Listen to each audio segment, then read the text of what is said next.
Today, I have made a video for you in order to demonstrate what a resume is. A resume is something that is very, very important. You will need it most likely in your life at some point. That is a guarantee. A resume is a snapshot of what you have done in your life. It informs me what your experience, education, skills, and qualifications involve. I have attached this document to send to you in your email in order to demonstrate what a resume is. Some very important things about a resume. For one, a resume must have contact information, education. It must always demonstrate experience. If there is no experience in a resume, it doesn't qualify as a resume. A resume, as we said, is a reflection of someone's education, experience, skills, and qualifications. So experience is the big thing to include in a resume. Allow me to demonstrate a sample resume for you. This is a resume for John Smith. What's really important to acknowledge in this resume is that all the contact information for John Smith is provided below his name. We use his name as the title. Much like the title of a book, it is an indication of who we are looking at. It could be John Smith. It could be a Jane Doe, or it could be a John Doe. The name should always be the thing that we put as a heading, as a title for the document. And it must always, always, always be followed by contact information for the person. If contact information for a person is not provided, there is no way of knowing how to contact John Smith and say, we would like to hire you, we would like for you to attend our university, or we would like for you to volunteer for us. A resume is used for many, many things in life, and it is fundamental to know how to create a resume. The resume that I have demonstrated for you here is known as a chronological resume. Notice how it does not provide a personal. Most resumes, and I'm sure if you ask your parents, will probably have a personal summary, a summary of what John Smith is about and what he is looking for. I have asked you to do a chronological resume because creating a paragraph of a personal summary tends to complicate things unless we know what that individual is looking for in life. The format that I will show you as we go through this document is quite straightforward, but for your evaluation, it is critical, absolutely important that you do it in the exact format that I have shown you in the resume. Now, to begin, when we create a resume, a chronological resume to be specific, we always provide the education first. This informs the reader or viewer of a resume what type of education the person comes from. As you guys go to Liceo Taller, this is something that I'm sure that you will have to do for university in the future or for a future job. And normally, you would always put the title of where you went, what school you went to, and that would be, for example, Liceo Taller San Miguel, followed by where it is located, and when you finished. These are some extra details that we often include. If you, in high school, you would not put anything else below Liceo Taller San Miguel, Pereira, Colombia, graduated June of 2020, for example. We do not include information for a high school below, but when you attend a university, it is important to always include a concentration or what you studied. This allows people to know what your education specialized in. That covers the section of education. Notice how, and I will repeat, we have the name of the school, the location of the school, and the year of the school. The format should always be what, where, when. What, where, when. This is the format that will be used throughout the document. In the next section, it's always important to provide a background or the experience that someone has gained. In this example that I have given to you, you will notice that I call it employment history, and I have provided the the job title, followed by where the individual worked. I have provided a job title, which covers the what the person did, the place that the person worked, which is the who the person worked with, the where, and the when. Notice how, even though these are two different sections, we always have the job title, the place the person worked, where the person worked, and when the person worked. Something that is very, very, very important for you to realize is that notice right here, I have made this June 2019 to the present. What we have below is a small description, a few statements of what the individual did. If I did not have statements, this would not read as EFL counselor, Bucksmore College, Brighton. As the reader, you would have no idea what the individual did.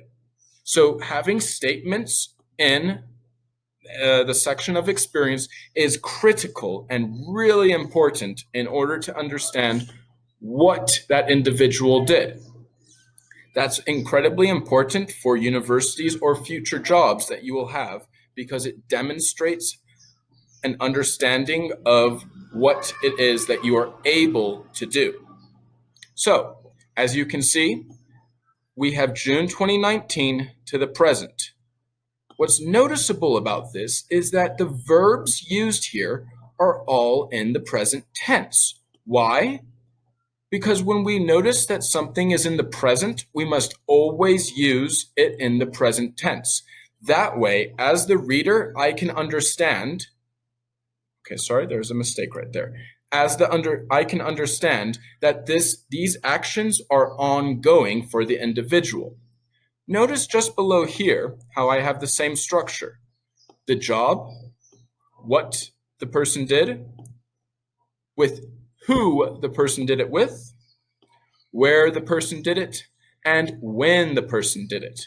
But notice more importantly how each one of these verbs are all in the past tense. Why? Because there's a demonstration right here that this happened in the past. It did not happen now, it happened in the past. So it is incredibly important when demonstrating the experience that someone has gained to always put things in the past if you put a finishing date. This covers the section of employment history. Something that I have asked you guys to do as well is involve a volunteer section, or in this case, a involvement and leadership.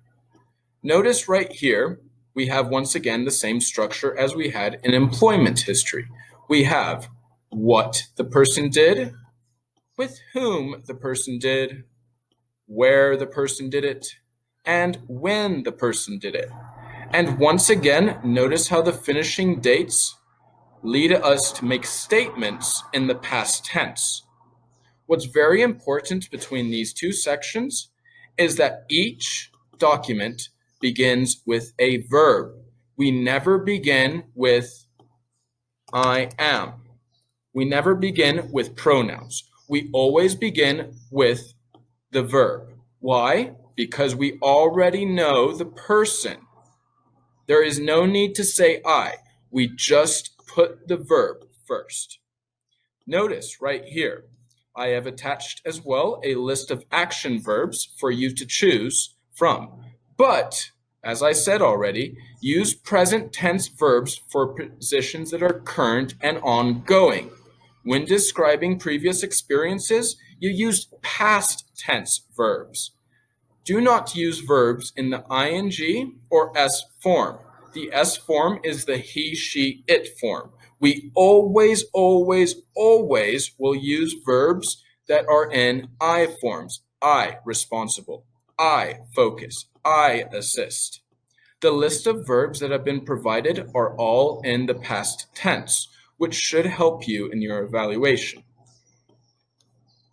So that covers the employment history and the section that is titled Volunteer Experiences. Something else that is really important to consider on a resume is the section that says skills. Skills is an indication of what John Smith is capable of doing. The section of employment history and involvement or volunteer experience is a list of the experiences the individual has had in his life. But the section of skills tells the reader or the viewer of a resume what they are able to do for you. It's very important as the viewer or reader to know what it is that an individual is able to do. So, right here, the structure of this is done in columns, but it's okay also to make it singular. It's very important to mention skills that are relatable to the individual. For John Smith, he is able to do all of these skills. As the viewer or reader of these, I'm very interested in John Smith because it says that he has time management and he has attention to detail. I am interested in John Smith because I see these as great skills to have in my university or in my job.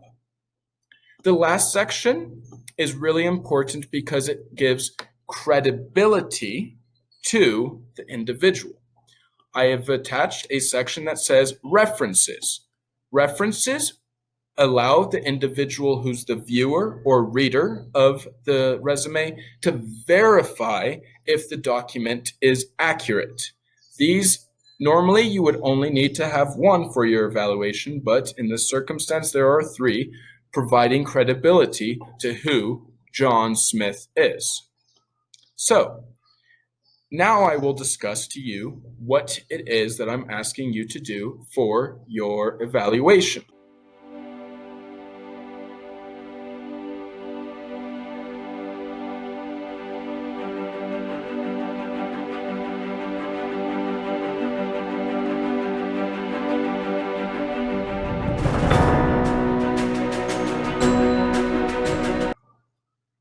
As we have been reading for the past 3 weeks, The Great Gatsby book, I thought it would be a very good idea to create resumes based on the characters that we have been given.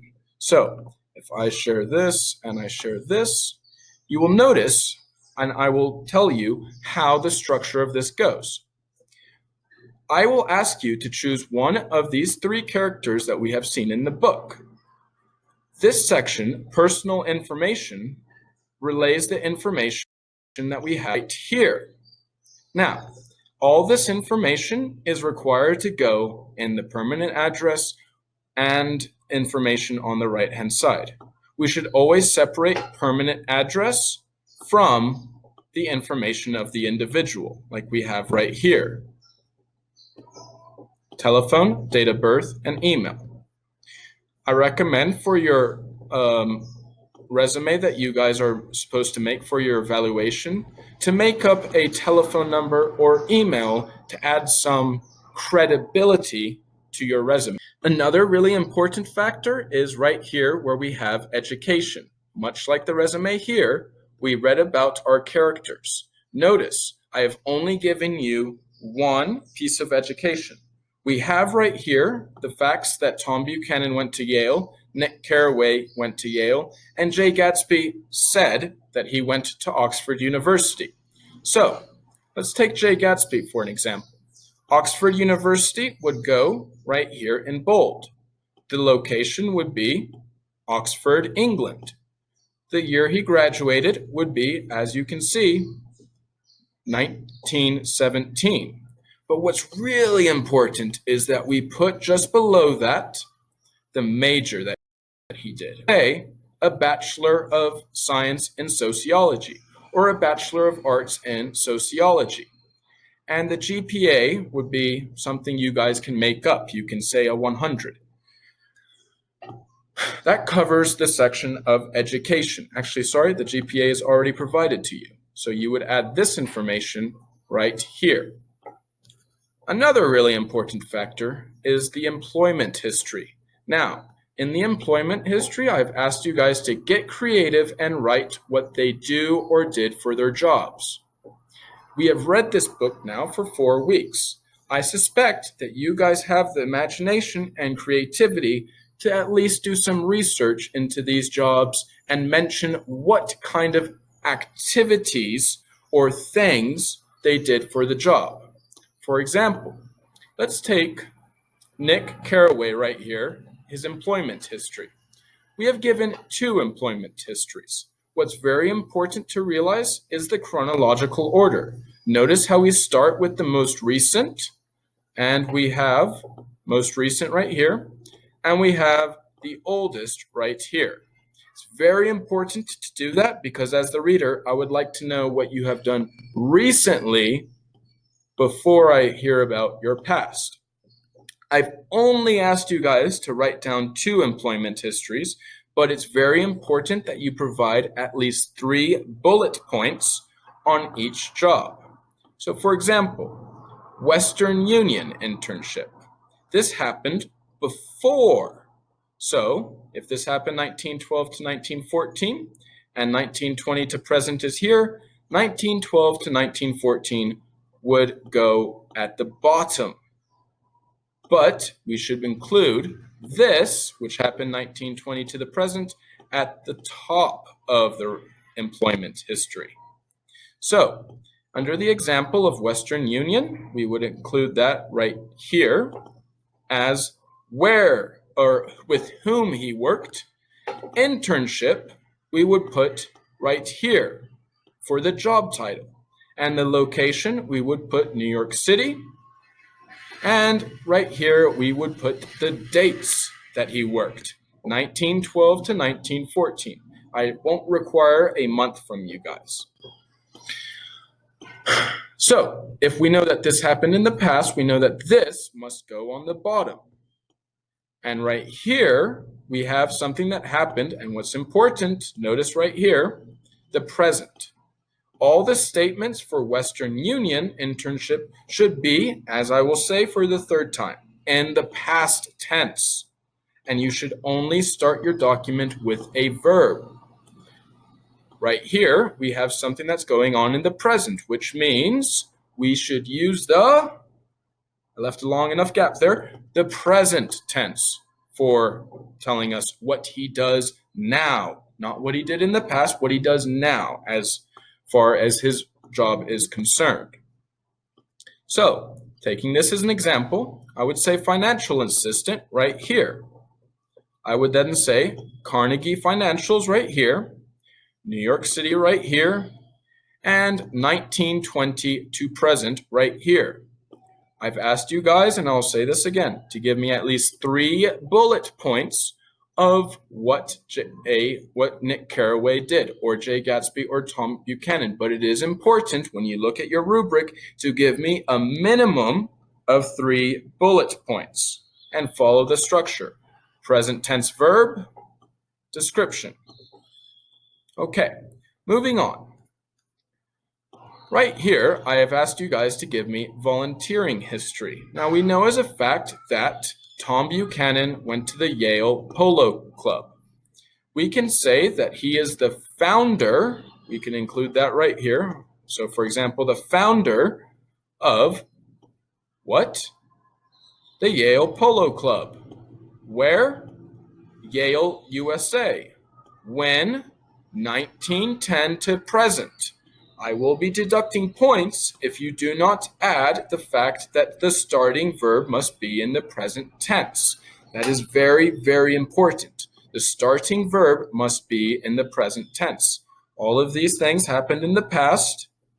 This is in the present, so this must be in the present, the starting verb.